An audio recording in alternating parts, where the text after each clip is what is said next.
Vai සියලු දෙනාම සුබ සන්ධ්‍යාවක් වේවා. අපි නම් ආරම්භ කරමු ඇසිස්ටන්ට් ෆාමසි කෝස්. මේක ආරම්භ කරන්න කලින් සියලු දේවල් වලට කලින් කියලින්න මම කවුද කියලා. මම සසංක ලක්මා. මගේ ගම ගාල්ල දේගම් ප්‍රදේශයේ. එතකොට දැන්ට මම ගම්පහ ප්‍රදේශයේ තමයි දැන්ට ජීවත් වෙන්නේ. එතකොට මම ගැන කියනවා නම් මම ශ්‍රී ලංකා නාවික හමුදාවේ වසර 15ක සේවා කාලයක් ගොඩබිම් ආයතන නැව් හොස්පිටල් වල සේවය කරන නිත්‍යානුකූල නාවික හමුදාවේ ණයින් වල කොළඹ දිස්ත්‍රික්කයේ ප්‍රධාන පෙළේ පෞද්ගලික රෝහල් කොළඹ නවලෝක වත්තල හේමාස් ඒ වගේම රාගුන්ද විස්තාරණ හොස්පිටල් වල සේවය කරනවා අවුරුදු 20ක විතර සෞඛ්‍ය ශාස්ත්‍රයේ පළපුරුද්ද සමගින් තමයි මම මේ ෆාමසිස්ට්ලට එක්ස්ටර්නල් ෆාමසි එක්සෑම් එකට දෙන එක්ස්ටර්නල් ෆාමසි එක්සෑම් එක ඇසිස්ටන්ට් ෆාමසි කෝස් එකක් මම කරගෙන යන්න අදහස් කරමු. ඒකෙන් ඔයාලට මම අද විස්තර කරලා දෙන්නම් මේකේ මූලික පසුබිම. ඒ කියන්නේ ඇසිස්ටන්ට් ෆාමසිස්ට් කෙනෙක් කියන්නේ කවුද? ඒකේ තියෙන branches නැත්නම් job opportunities මොනවද ඊට පස්සේ මොනවද මේ course එකේදී ඔයගොල්ලන්ට ඉගෙන ගන්න තියෙන්නේ මේක කරායින් පස්සේ මොනවද කරන්න පුළුවන් ඒ වගේ කාරණා රාශියක් ඉතාමත්ම පැහැදිලිව සහ කෙටියෙන් ඉදිරිපත් කිරීම තමයි මම බලාපොරොත්තු වෙන්නේ. හොඳයි නම් අපි ආරම්භ කරමු. ඇසිස්ටන්ට් ෆාමසි පාඨමාලාව මුලින්ම මම පැහැදිලි කරලා දෙන්නම් ඇසිස්ටන්ට් ෆාමසිස්ට් කෙනෙක් කියන්නේ කවුද කියලා.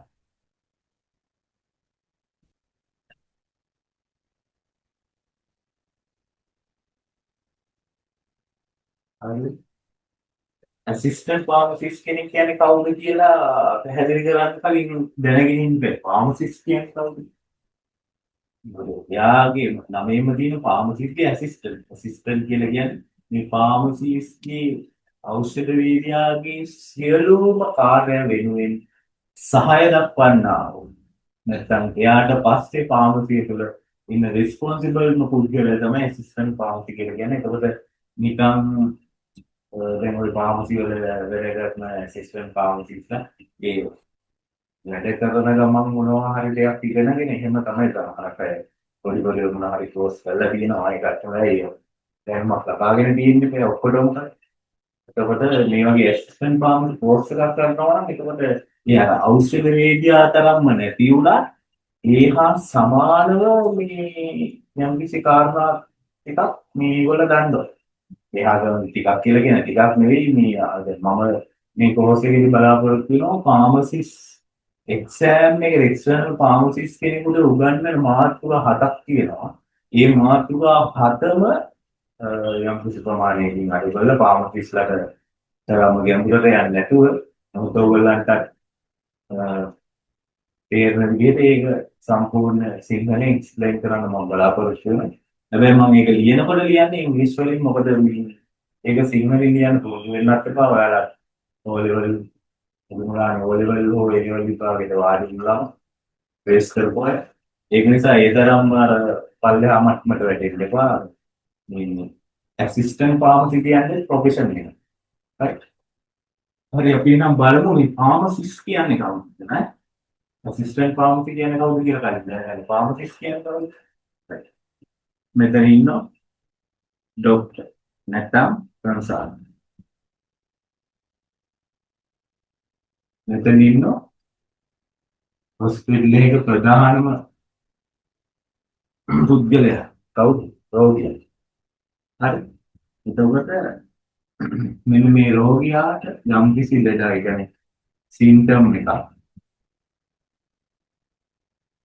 සයින් එකක් සයින් දැන් සිද්ධ වෙන රෝග ලක්ෂණ මොනවා හරි උන්න කැස්සේ ඉංග්‍රීසි මොනවා රෝග ලක්ෂණයක් ආවම මෙයා කෙලින්ම යනවා මෙන්න මේ ડોක්ටර් කන්සල්ටන්ට් අපි ෆාමසි ඉගෙන ගන්නකොට අපි ඒකට කියනවා ප්‍රස්ක්‍රයිබ් කියලා ප්‍රස්ක්‍රයිබ් ගාවට යනවා ප්‍රස්ක්‍රයිබ් ගාවට ගියාම ප්‍රස්ක්‍රයිබ් කරන්නේ මෙයාගේ සයින් ඇන්ඩ් සිම්ප්ටම් බලලා එයා නිකුත් කරනවා රෝග විනිශ්චය රෝග තුන්දුවක් නැත්නම් ප්‍රෙස්ක්‍රිප්ෂන් එකක් නිකුත් කරනවා මේකේ තියෙන්න ඕන දේවල් ටිකක් තියෙනවා නම වයස ඒකට ප්‍රස්ක්‍රයිබර්ගේ ડોක්ටර්ගේ අස්සන සීල් එක දිනය ඔය වැදගත්ම දේවල් ඒවා මම ෆාමසිස් කෙනෙකුට තරම්ම ඔයාලට වැදගත් හින්දා මේ ප්‍රෙස්ක්‍රිප්ෂන් කියලා වෙනම පාඩමක් තියෙනවා තනිකරම එක දවසක පාඩම් ඒ දවසට මම පැහැදිලිව සියලුම දේවල් උගන්වන්නම් මෙන්න මේ ප්‍රෙස්ක්‍රිප්ෂන් එකක් දෙනවා මෙන්න මේ ප්‍රෙස්ක්‍රිප්ෂන් එකේ තමයි අර පුද්ගලයාගේ ලෙඩේට සම්බන්ධව තියෙන සියලුම ට්‍රීට්මන්ට් කර්මකාරණා තියෙනවා ඒකට මේක අරගෙන මෙයා යන්නේ ෆාමසියට එතකොට මේ වෛද්‍යවරයා නිකුත් කරන කියන නැත්නම් නිර්දේශ කරන වචනේ රෙකමන්ඩ් කරන ප්‍රෙස්ක්‍රයිබ් කරන ඩ්‍රග්ස් ටික හරියාකාරව ෆාමසියෙන් තෝරලා බේරලා මෙන්න මේ පුද්ගලයාට ඒ කියන රෝගියාට දෙන පුද්ගලයාට කියනවා ෆාමසිස්. හරිද? ඒකවල ඒකේ කාරණා ගොඩාක් තියෙනවා ඒ කාරණා ඉතින් පැහැදිලි කරලා මම ඔයාලට සරලව පැහැදිලි කරනවා ප්‍රොෆෙෂනල් එතික්ස් කියලා පොඩි මාතෘකාවක් මම ඔයාලට දාලා තිනවා ඒකෙදි මම පැහැදිලි කරන්නම් ෆාමසිස් කෙනෙක්ගේ ප්‍රොෆෙෂනල් එතික්ස් මොනවද කියලා ඒකට ඒකෙන් ඔයාලට පුළුවන් ෆාමසිස් කියන්නේ කවුද ඒකට ඒහා සමානවම ඒ එතික්ස් ටිකම ඔයාලට තලින් දෙනවා මොකද ෆාමසිස්ගේ ඇසිස්ටන්ට් දැන් සහායට ඉන්නේ තයා නැතුනහම ෆාමසි වැඩ බලන්නේ ඔක ඔක්කොම දේවල් කරන්නේ ඇසිස්ටන්ට් ෆාමසිස්ට් නිසා. right ඊළඟට මම ඔයාලට පැහැදිලි කරලා දෙන්නම් මෙන්න මේ ඇසිස්ටන්ට් ෆාමසි කෝස් එක. ඔකේ හරි සිලබස් එකකට මොනවා හරි තැනකින් කරොත් එහෙම ඔයාලට අත්වෙන වාස්තන් ඇඩ්වාන්ටේජස්. හරි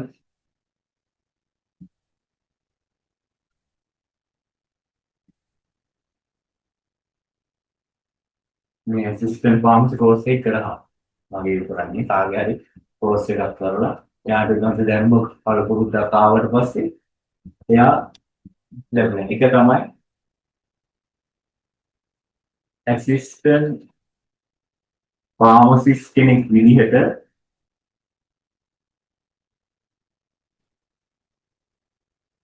ෆාමසියක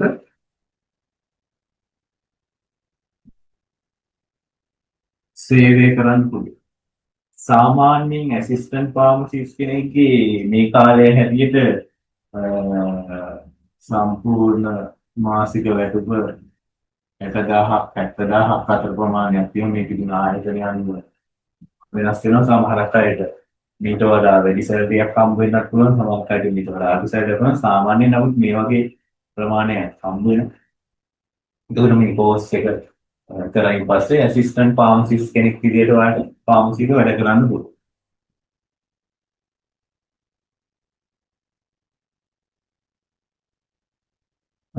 ඊළඟ එක තමයි මෙඩිසින් versus medical devices ඊට පස්සේ other products other pharmaceutical in other product අනම්මනම්ව දැනුම ලබා ගත්තට පස්සේ මේ එක්ස්පීරියන්ස් එකත් එක්ක ඔයාලට වෙන්න පුළුවන් මොකද ඒගොල්ලන් කියන්නේ මෙඩිකල් රෙප් කියලා කියන්නේ. ඒකද ඒකට රෙප් කියන වචනය මෙඩිකල් රීප්‍රසන්ටේට් හරිය නොම මෙඩිකල් රෙප් කියලා අපි කියමු. මෙඩිකල් රෙප් කියන ජොබ් ඔපචුනිටි එකට යන්න පුළුවන්. ඒක ඔය ඩ්‍රග්ස් කම්පැනි වල හොඳ කියන්නේ එක්ස්පීරියන්ස් මෙඩිකල් රෙප් කෙනෙකුට වාහනයක් දෙනවා වාහනේට තෙල් එලවන්ස් එකක් ඒ වගේ ඒකට ලොකු සැලරි එකකට යන්න පුළුවන් ඒක කොමන්න යන්න බෑ දැන් මගේ ඉස්කෝලේ ගිය මාට එක පන්ති හිටපු යාළුවෙක් ඉන්නවා. එයා දැන් මුළු ගාල්ලේ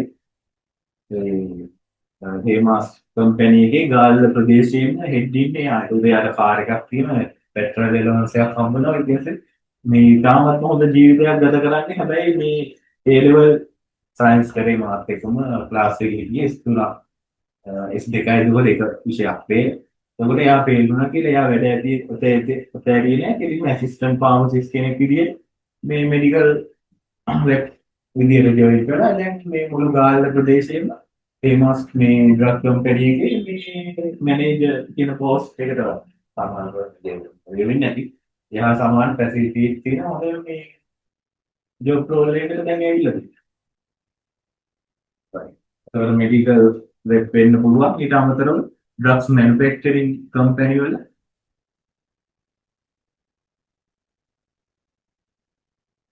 කම්පැනිස් වල ජොබ් වලට යන්න පුළුවන්. පාර්ට් ඉතින් මේ එක්සිකියුටිව් ජොබ් එකකට යන්න බෑ. මොකද පොඩි ෆාමසි ෆීල්ඩ් එක හා සම්බන්ධ පොඩි ජොබ් එකකට ගිහින් එතන පොඩි තැනේ ඉඳන් තමයි යන්නේ. අන්න පුළුවන්. හරි තුන්වෙනි එක තමයි දැන් ඇසිස්ටන්ට් ෆාමසිස්ට් කෙනෙක් විදිහට ෆාමසි එකට ජොයින් වෙලා ඒකින් බේරේ මුල් පස්සේ මෙඩිකල් ඩිවයිසස් සහ මේ ලෝස් මෙටීරියල් ඉගෙනගෙන එයාලා අත්දැකීම මේ ඇසිස්ටන්ට් ෆාමසිස්ට් එකේ එයාලා වන්න බලන ෆාමසි මෙන්න මේ ඇසිස්ටන්ට් ෆාමසිස්ට් ඇවිල්ලා මෙයා ෆාමසි ඕන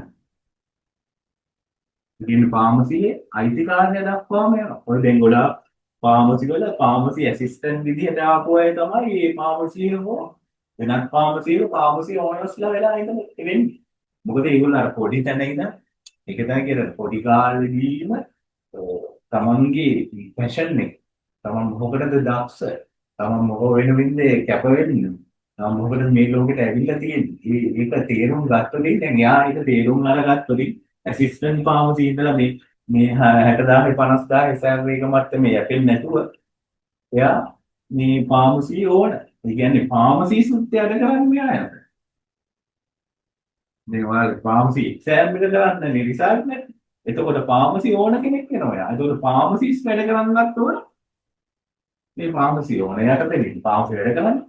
ෆාමසිස් වැඩ කරන්නේ. එතකොට ඊටත් වඩා ඉහළ තලකට යන්න පුළුවන් අවශ්‍ය වෙන්නේ කැපවීම උනන්දු සහ උත්සාහය තමයි. රයිට් මම දැන් තුනක් කිව්වා. ඊළඟ තව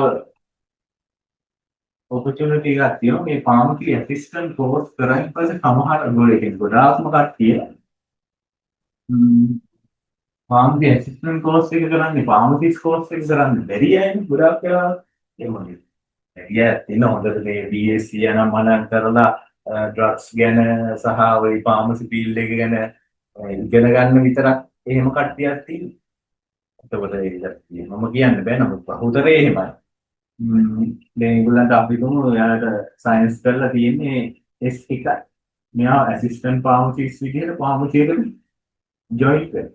මෙයා මේකේ වැඩ කරගෙන යද්දී රයිට් මෙයා දකින්න ෆාමසිස්ට් කෙනෙක් ලබන ෆැසිලිටිස් නම් මනම් දැකලා මෙයා මොකද කරන්නේ රයිට් අපරාධ මම මේක ශෛලී එකයි කරේ ඔය ටෙක්ස් එකයි කියේ මම කොහොම හරි ෆාමසිස්ට් කෙනෙක් වෙන්න ඕන කියලා මෙයා මොකද කරන්නේ ආයෙ එරියොල් දිනවා එහෙම ගිහිල්ලා ෆාමසි එක්සෑම් කරලා ෆාමසිස්ට් උනාය අනන්තවත් ඉන්නේ හරිද එතකොට අවශ්‍ය වෙන්නේ අර තමන් කොටනොල යන්න ඕනේ කියන දේ තමන් දැනගන්න අන්නේ දැනගන්න කොච්චර කල් ගන්නවද කියන එක මත තමයි අනුන්මත්තේ යැපිලා එතන මේ රුපියල් 30000 ඒවා 40000 පඩියට එතනම කඹුර ඉන්නවා ජීවිතේ ඉදිරියට යන්නේ නැහැ හැබැයි මෙහෙම කෝස් එකක් කරපුවා ඒ දන්නවා රයිට් තමන්ගේ විභවය දැනගත්තන් පස්සේ එයා ඒක දිගේ ඒ කායන මාර්ගයක් දිගේ ඒ පාත් එක දිගේ යනවා හරි මොන chance එකකුත් තියෙනවා හරි ඊළඟට මම දැන් අනිත් කට්ටිය ඇසිස්ටන්ට් ෆාමසි කෝස් වල උගන්වනවා නේද මම නම් මේ කෝස් එකට උගන්වනවා කොහොමද නිව් ෆාමසිය ආරම්භ කරන්නේ අලුතින් ආරම්භ කරන්නේ ඒකට ඒකේ ලොකේෂන් අප්‍රූවල් ගන්න කොහොමද ලොකේෂන් ඇප්‍රූවල් ගන්න කොහොමද? ඊට පස්සේ ෆාමසි ලයිසන් එකක් තියෙන ලයිසන් එකක් රිනීවල් කරන්නේ කොහොමද?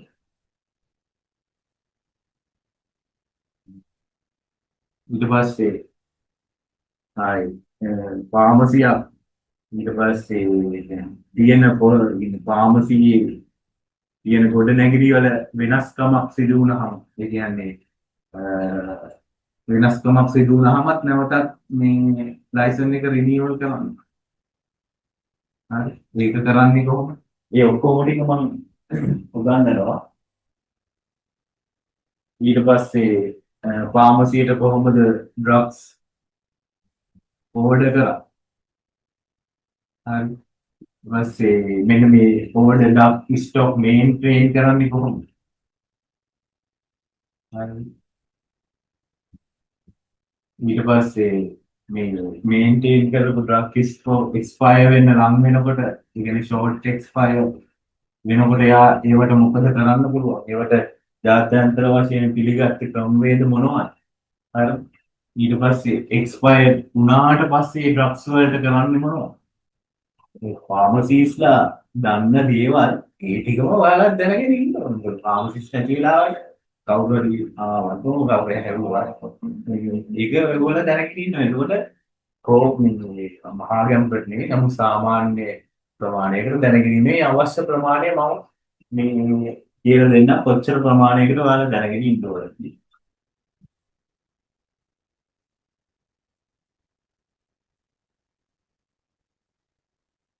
එතකොට මේ ඇසිස්ටන්ට් ෆාමසි කෝස් එකේ මම ඔයාලට උගන්වන්න බලාපොරොත්තු වෙන මාතෘකා ටික සහ අනුමාතෘකා ටික සහ ඒවයි සමරි එකක් මොනවද මම උගන්වන්න බලාපොරොත්තු වෙන්නේ කියලා නිකන් තියාගෙන යන්න. මාතෘකාව තමයි ෆාමසි ප්‍රැක්ටිස්.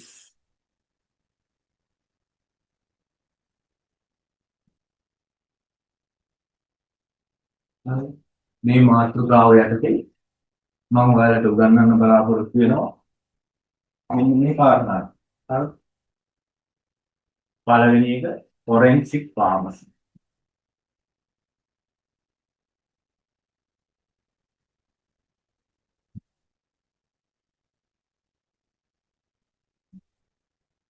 ෆොරෙන්සික් ෆාමසි කියලා කියන්නේ ෆාමසි ෆීල්ඩ් එකට අදාළ ලෝස් නීති. හරි. මෙන්න මේ නීති සමුදායක් තියෙනවා. ඒ නීති සමුදාය මොකක්ද? මොකද මේ ෆාමසිස් නැති වුණාම ෆාමසි නිවාලා හින්දා මේ ෆාමසියට බලපවත්වන නීති මොනවද? ඒක දැනට පවතින නීති මොනවද? කලින් තිබ්බ නීති මොනවද? මහා ගැඹුරට නෙවෙයි. නමුත් යම්කිසි ප්‍රමාණයකට ඕගොල්ලෝ දැනගෙන ඉන්න ඕනේ. මේ දැනගෙන හිටියේ කියලා පාඩුවක් වෙන්නේ නැහැ. කවදද හරි ඔයාලට වාසියක් තමයි. අනිත් එක මේවා මෙන්න මේ වගේ දේවල් දැනගත්තාම තමයි ඔයාලා ඇසිස්ටන්ට් ෆාමසි ඉඳන් ඇසිස්ටන්ට් ෆාමසිස්ට් ඉඳන් ෆාමසි ආයති ගන්න. නැත්නම් ඕන ෆාමසි ඕන දක්වා ගමන් කරන්න පුළුවන් වෙන්නේ මෙන්න මේ කර්ම කාරණා ටික දැනගත්තොත් තමයි. හරි. CDD ඇක්ට් එක කියන්නේ මොකක්ද? CDD ඇක්ට් එක කියන්නේ Cosmetic Device Drug Act කියන එක දැනගන්න මේක බලපවත්වන්නේ. දැන් පවත්වන්නේ NMRA කියන ඇක්ට් එක. ඒකද NMRA ඇක්ට් එකට කලින් තමයි මෙන්න මේ CDD ඇක්ට් එක ආවේ. මේක අනුව තමයි මේක NMRA ඇක්ට් එකේ තියෙන මේකේම දේවල් තමයි. නමුත් මේ ඇක්ට් එක දැන් බල රහිත කරලා අලුතින් NMRA ඇක්ට් එක තමයි තියෙන්නේ. නමුත් මේක ගැන යම් අවබෝධයක් ලබා දෙනවා. ඊට පස්සේ මෙන්න දැන් පවතින එක NMRA ඇක්ට් එක. NMRA කියන්නේ මොකක්ද කියලා අහුවම National Medicine Regulatory Authority මේ දැන්ට ශ්‍රී ලංකාවේ පවතින සියලුම ඖෂධහල් එතකොට drugs medicine medical devices bovine product සියලුම දේවල් සහ ෆාමසි එතකොට නියාමනය කරන්නේ මෙන්න මේ ආයතනයේ National Medicine Regulatory Authority කියන එකට ඒකෙන් ගෙනාව ඇක්ට් එකක් NMRA ඇක්ට් එක. මේක ගෙනාවේ 2015 ඉඳන් මේ අද දක්වාම භාවිතා කරන්නේ MMR එක. ඒකෝට ඒකේ ෆාමසිස්ට්ලාට කරන්න නැති වුණා. ඔයාලට වැදගත් ඔයාලට කියන සාමාන්‍ය ෆාමස් ප්‍රජාවට වැදගත් වෙන ටික මම උගන්වනවා. ඊළඟට තියෙනවා ප්‍රොෆෙෂනල් එතික්ස්.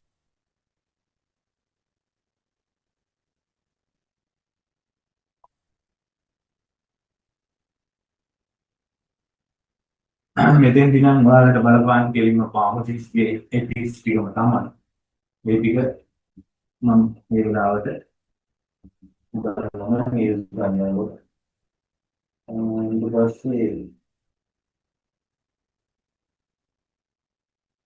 ඊට පස්සේ තියෙනවා ඩ්‍රග් ෂැඩෝස්.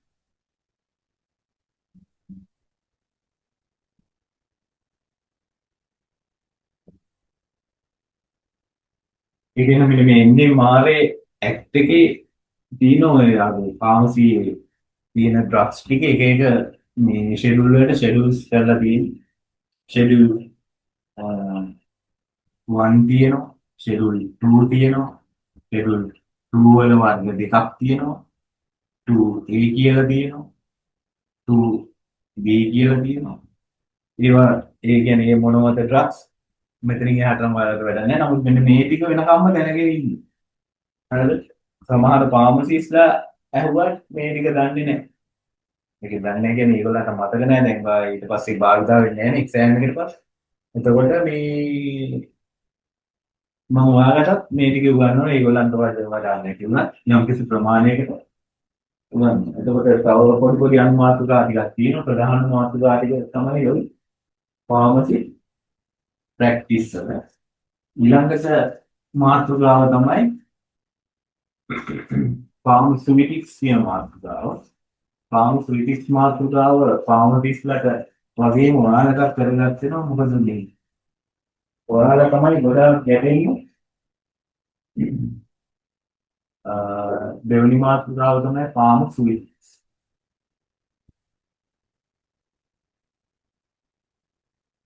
ෆාමසිටික්ස් අතරේ ඕගොල්ලන්ට මම කියලා දෙන්න බලාපොරොත්තු වෙනවා වැදගත්ම දේ ඩොසේජ් ෆෝම්.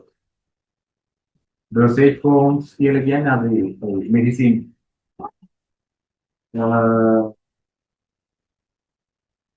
තියෙනුනේ ටැබ්ලට් වල ඉඳන් ටැබ්ලට් එතකොට capsule serum suspension emulsion suppository elixir paints lotion මොහොම දිනෝ ඩොසේජ් ෆෝම් 20ක් 30ක් විතර තියෙනවා. ඒතකොට මේ සියලුම ඩොසේජ් ෆෝම් ටික මම උගන්වනවා. මොකද මේ ටික අනිවාර්යයෙන්ම ඕගොල්ලෝ දැනගෙන ඉන්න ෆාමසිස් වගේම ඒ වගේ එක්සෑම් එකක් නැතිුණා. මොකද මේ ෆාමසි නැති වෙලාවටත් ඔයාලා ඉන්නේ. ඊට පස්සේ ඔයාලා මේක දැනගෙන ඉන්න එක ගොඩාක්ම හොඳයි. ඕනම දෙයක් දැනගෙන ඉන්න එක හොඳයි. ඒක නිසා මේ ඒ ටික මම A to Z උගන්වනවා.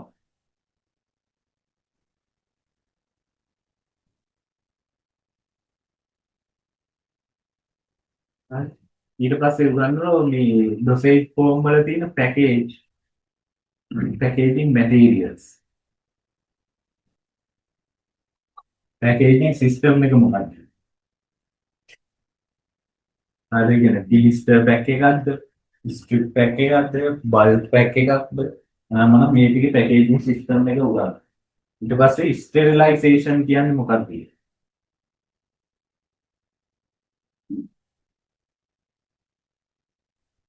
හරි. ස්ටෙරිලයිසේෂන් කියන්නේ මොකක්ද? මේ ස්ටෙරිලයිසේෂන් මෙතඩ් මොනවද? commonly ස්ටෙරයිල් ඒ කියන්නේ ප්‍රොඩක්ට් ස්ටෙරයිල් කරලා තියෙන්නේ කොහොමද? ඒ ටික මම සරලව ඔයාලට තේරෙන විදිහට ඉවරයි. ඊට පස්සේ දැන් නැති වුණා ඉස්සර ෆාමසි වල හැදුවා කැලමයින් ලෝෂන් හරි ඒක්වස් ක්‍රීම් මෙන්ඩල්ස් පෙන් මේ වගේ එක්ස්ටෙම්පරේනියස් ප්‍රෙපරේෂන්ස් හැදුවා. එතකොට මේ කාලේ ෆාමසියේ එක එක මේ උපකරණ තිබුණා. motor and pestle, beaker, මිනුම්සරා ඒ කියන්නේ ඒ වගේ යෝදේ ඒවා හැන්ඩල් කරේ ඇසිස්ටන්ට් ෆාමසිස්ට් තමයි. මොකද ෆාමසිස්ට් මේ ගොඩාක් වල ඒක හදන්නේ නැහැ. ඔය ඇසිස්ටන්ට් ෆාමසිස්ට් තමයි කරන්නේ. එතකොට මේවා දැන් හැදුවේ නැතුණාට ඉස්සර හැදුවේ කොහොමද කියලා ඒක පොඩි මතක් කිරීමක් කරලා දෙන්න.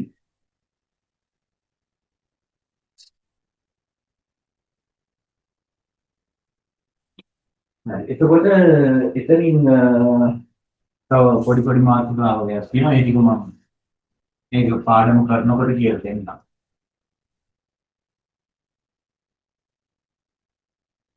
ඊට පස්සේ තුන්වෙනි මාතෘකාව තමයි මේ microbiology.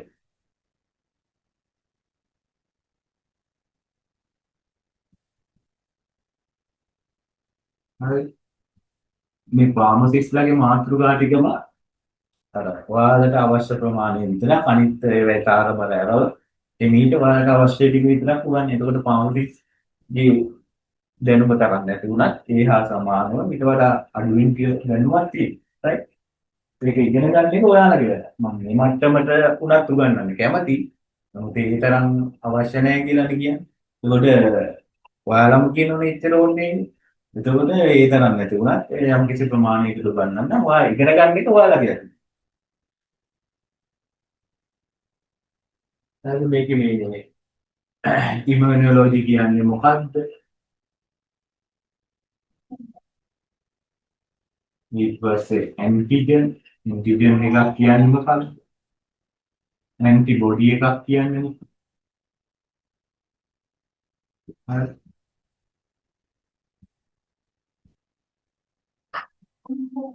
EPI program. It's expand immunization. Exam expand program of immunization. ඒ කියන්නේ ඔය එන්නක් පිළිබඳදී ඒකේ ඒකේ programs මොනවද? ඉපදුණු දවසින් ඊට පස්සේ vaccines. ඒ කියන්නේ ඉපදුණු දවසේ ඉඳන් මොන බර්ත් වල ඉඳන් මරණ දෙට 60 අවුරුදු 60 70 දක්වාම මේ ඉමුනේ ප්‍රෝග්‍රෑම් එක යනවා. ඒක මොන කාලවලද ඒවා ෆාමසි එකේ වැඩ කරත් නොකරත් ඒවා කොහොමද සමාජයේ ඉන්නකොට කොහොමද වෙනත් වෙනවා. ඒක යම් කිසි මට්ටමකට. එතකොට ඒ මට්ටම මම උගන්වන්නම්. හරි. එතකොට මයික්‍රෝබයොලොජි පාඩම ඊට පස්සේ හතරවෙනි පාඩම හැටියට මම උගන්වනවා ඔයාලට quality control and quality assurance. මේක අර ෆාමසිස්ට්ලා වගේ quality control කරන test, quality assurance test ඒව නෙවෙයි. quality එක කොහොමද කියන්නේ මොකද්ද quality එක කියන්නේ? හරි. quality failure වෙනවා කියන්නේ මොකක්ද? හරි. කොහොමද අපි මේ quality ගතිය රැකගන්නේ? හරි. මොකද්ද මේ quality control, quality assurance කිරීමෙන් නැති වෙන වාස්. හරි. ඒ ටික මම ඒ මාතෘකාව වෙනකොට අවශ්‍ය ප්‍රමාණයට උගන්වන්නම්.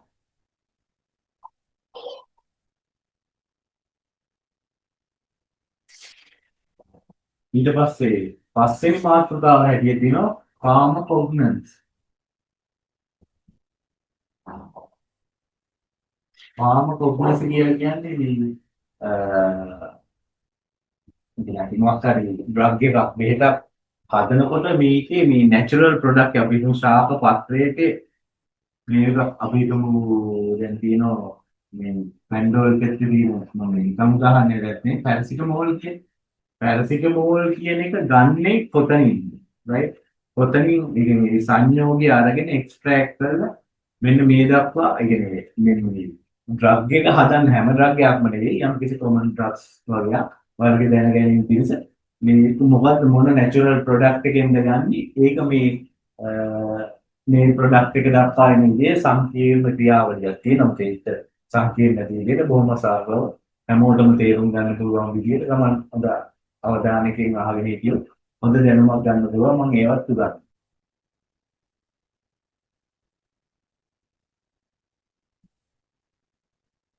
හරි. ඒක යටතේම තව නැචරල් කරලින් ඒජන්ට් කියලා තියෙනවා. ඒක නම් ඉතින් ඒක වැදගත් නෑ. ඒකත් ඉතින් මම මේ වෙලාවට ගොඩක් පැහැදිලි කරලා දෙන්නම් මොකක්ද මේ කියන්නේ කියලා. හරි. හතරවෙනි මාතෘකාව එච්චරයි.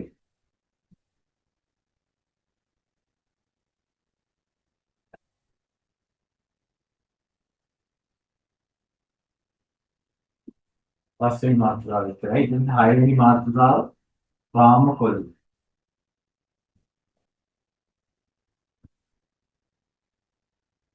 මම මේක ටිකක් ගැඹුරට කියන්නේ මේ සාමාන්‍යයෙන් ඔයාලා ඉගෙන ගන්නත් ආසයි. එතකොට මේකේ මෙන්න මේකේ යටතේ තමයි ඔය එක එක අපේ ඇඟේ තියෙන හියුමන් බොඩි එකේ තියෙන පද්ධති නැත්නම් සිස්ටම් 9ක් තියෙනවා. ඒ සිස්ටම් 9 යම්කිසි සිස්ටම් අවශ්‍යම සිස්ටම් වල ඇනටොමි එකයි ෆිසියොලොජි එකයි ඉතාමත්ම සරලව මම උගන්වන්න බලාපොරොත්තු වෙනවා. හරි. ඊට පස්සේ මේ ෆාමකොලොජි කියන මේකේ ප්‍රධානම දෙකක් තියෙනවා. ෆාමකොකයිනමික්ස් and ඩයිනමික්ස්. කයිනටික් and dynamics. මේ කියන්නේ මොකද්ද? ෆාමකොකයිනටික්ස් කියලා කියන්නේ බොඩි එකෙන් ඩ්‍රග් එකකට කරන්නේ ඩයිනමික් කියන්නේ ඩ්‍රග් එකෙන් බොඩි එකට කරන්නේ. බොඩි එකට කරන්නේ. ඒ කියන්නේ ඇත්තම වශයෙන් ගත්තොත් මෙන්න මේ ඩ්‍රග් එකේ තියෙන ඇක්ෂන් එක. ඒක තමයි ඩයිනමික්ස් කියන්නේ. ඒක මේ මම ඩ්‍රග්ස් කාර්ය ටිකක් අරගෙන මේක ලස්සනට පැහැදිලි කරලා දෙන්නම්. ඊට පස්සේ අපි අපි මේ පැරසිටමෝල් පෙත් එකේ මේ පෙත්ත ගත්තයින් පස්සේ අපේ ඇඟ ඇතුලේ ක්‍රියාවලියක් වෙනවා. ඒ ක්‍රියාවලිය අර A to Z නැති වුණත් මොකක්ද වෙන්නේ කියන එක කිසි ප්‍රමාණයකට මොකද දැන් මේ කාලේ කියලා කියන්නේ ඇත්තටම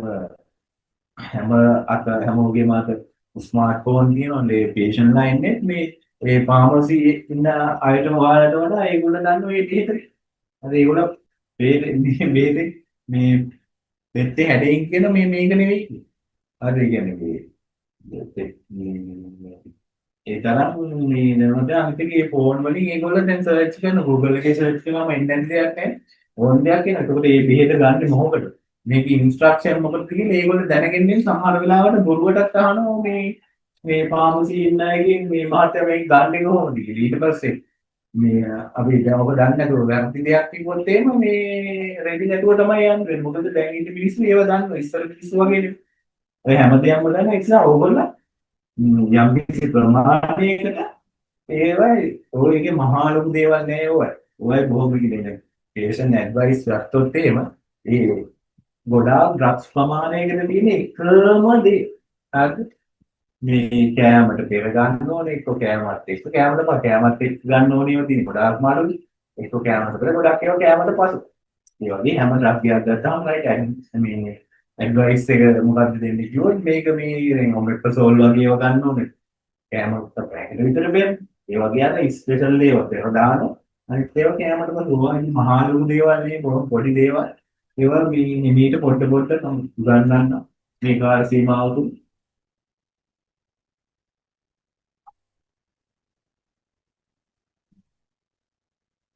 ඊට පස්සේ මේ ඩ්‍රග් එකක් කොහොමද බොඩි එක ඇතුලේ අපි මුඛයේ මාර්ගයෙන් ගත්තයින් පස්සේ ඒකේ සාන්ද්‍රණය ඩ්‍රග් එකේ සාන්ද්‍රණය රුධිරයේ වෙනස් වෙන්නේ කොහොමද කිය මේ වක්‍රයට කියන බයෝ අවේලබිලිටි වක්‍රයට කියන ඉවරයි.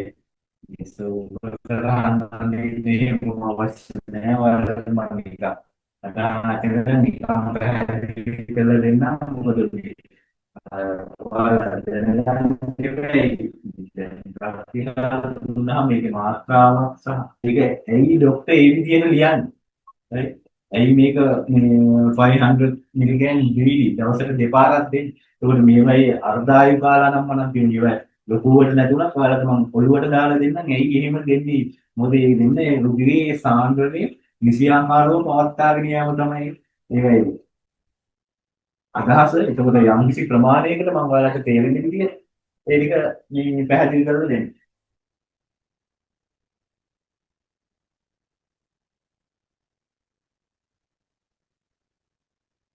හරි. ඊට පස්සේ මේ ඇන්ටිඩොට්ස් කියන්නේ මොනවද? ඒවා පොඩ්ඩක් ඉතින් අර ෆාමසිස්ට්ලාට තරම් අවශ්‍ය නැති වුණා. ඒ ඇන්ටිඩොට්ස් කියලා කියන්නේ අනිසි ඩ්‍රග් එකක්. මේ දැන් ඕවර්ඩෝස් වෙනවා කියන්නේ අපි තුන් පැන්ඩෝල් සමහර වෙලාවට හොස්පිටල් වලින් වැඩ කරන කියලා මේ පැනඩෝල් 20 මේ එකපාරට බීලා ඒකට ඒ ආවන් පස්සේ මොනවද දෙන්නේ කියලා ඒක ඩොක්ටර් පාර්ට් එක අවශ්‍ය නැහැ. නමුත් ඒ දැනගෙන ඉන්න එක කොයිතරම් වටිනවද දැන් පැරසිටමෝල් වල ඇන්ටිඩොට් එක කියන්නේ ඒක ඕවර්ඩෝස් වුණාම දෙන අනිත් ඩ්‍රග්. ඒකට මේ වෙන්නේ ඇසිඩයිසිස් කියන ඩ්‍රග් එක. ඒ වගේ කොමන් ඒවා ටිකක් තියෙනවා මම ඒ ටික හිමීට ඔයගොල්ලන්ට කියලා දෙන්නම්. මේ මහා ලොකුවට හිතන්න එපා මේක.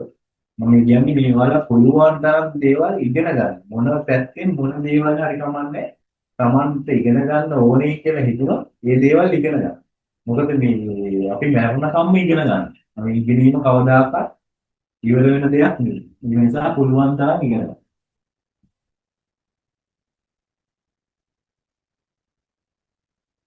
හරි. ඊට පස්සේ අන්තිම මාතෘකාව තමයි ප්‍රැක්ටිකල්.